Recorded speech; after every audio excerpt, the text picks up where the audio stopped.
I'm Carlo PATRONO. I'm a clinical pharmacologist from the Catholic University in Rome, Italy, and I have discussed the evidence for the use of aspirin in primary prevention by discussing not only the many clinical trials of aspirin that have been carried out in the past 20 years or so for cardiovascular prevention, but also have reviewed the evidence that there may be additional long-term benefits from antiplatelet therapy with aspirin, for example, in terms of reducing the risk of developing a colorectal cancer.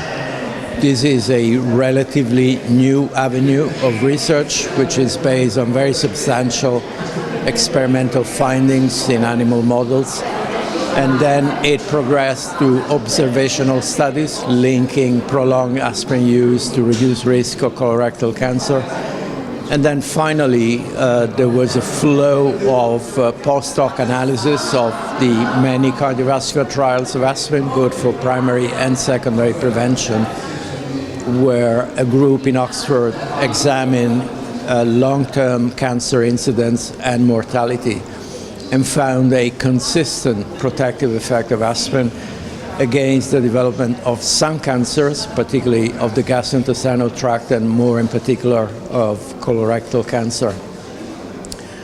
There are some mechanistic issues in terms of understanding how aspirin may prevent colorectal cancer. It appears to interfere with an early event in colorectal carcinogenesis.